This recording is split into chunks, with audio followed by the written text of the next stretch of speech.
Supreme court نے رحمان ملک کے خلاف توہین عدالت کی درخواست خارج کر دی۔ سپریم کورٹ میں چیف جسٹس پاکستان کی سربراہی میں 3 رکنی بینچ نے پیپلز پارٹی کے رحمان ملک کے خلاف توہین عدالت کی درخواست کی سماعت کی۔ درخواست خارج ہونے پر رحمان ملک نے کہا کہ عدالت کا شکر گزار ہوں کہ معاملہ ختم کر دیا۔ سماعت کے بعد ذرائع ابلاغ عامہ کے نمائندوں سے گفتگو کرتے ہوئے سابق وزیر داخلہ رحمان ملک کا کہنا تھا،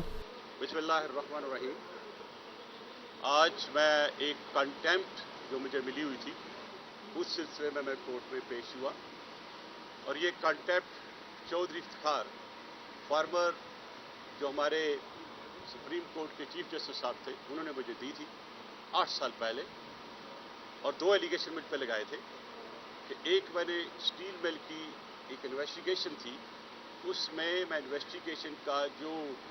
براڈ کانسیپٹ دے کے ٹیکنیکل ایکسپرٹس لگائے تھے، انہوں نے کہا کہ میں نے انٹرفیئرنس کی تھی انویسٹیگیشن میں، جبکہ وہ انویسٹیگیشن میں نے 27 دن پہلے اسٹیل مل کے خلاف ایکشن لیا تھا، اور نیشنل اسمبلی میں on the floor of the house in the present of the then prime minister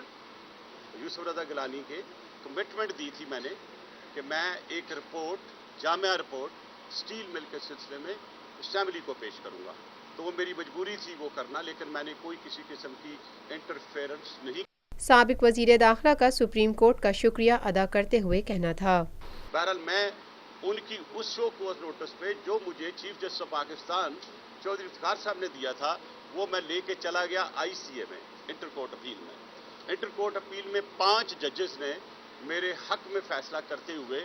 وہ شو کاز نوٹس کو کویش کر دیا کہ، اور انہوں نے بڑا کلیئرلی اس میں کہا کہ اس میں رحمان ملک کا کوئی قصور نہیں ہے، اس لیے کہ طارق کھوسہ کی ٹرانسفر پرائم منسٹر نے کی ہے اور وہ کمپیٹنٹ اتھارٹی ہے۔ اور دوسرا جو میں نے اسٹیل مل میں ایک اضافی چکیں لگائیں اور ایک اس کا کینوس براڈ کیا، وہ that was not verified, but I had to submit a report to the assembly,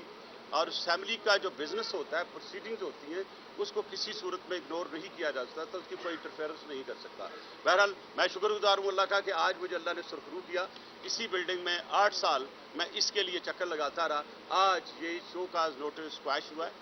اور میں سمجھتا ہوں کہ جب بھی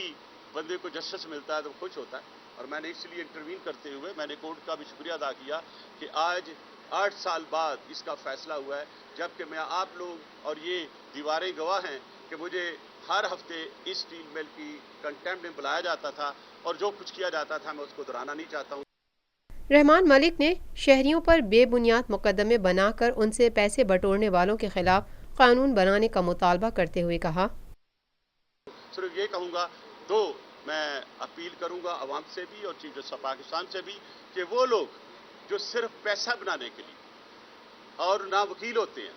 اور نہ ان کا کوئی ایسا سٹینڈرڈ ہوتا ہے، وہ ایک درخواست دے کے شریف لوگوں کو سیٹ لیتے ہیں کورٹوں میں، ان کے خلاف قانون ہونا چاہیے، کیونکہ یہ نہیں ہوتا کہ آپ ایک چھوٹی سی اپلیکیشن بنا دیں اور پھر بعد میں کچھ اپلیکیشنیں وڈرا ہو جاتی ہیں پیسے لے کے۔ میں کسی کا نام نہیں لے رہا ہوں، لیکن وقت آیا تو میں کورٹ سے ریکویسٹ کروں گا کہ ان کیمرہ مجھے ٹائم دیں تاکہ ان چند چہروں کو میں پبلک کر سکوں، اور وہ کیسے اپنا کام نکالتے ہیں، پھر کیسے پیسے لے کے وہی پٹیشنیں وڈرا کرتے ہیں، اس کے خلاف قانون ہونا چاہیے۔ بشرا خان، ٹیک ٹی وی، پاکستان۔ یہ ہے خبر کا جہاں، اور آپ دیکھ رہے ہیں TNN TV۔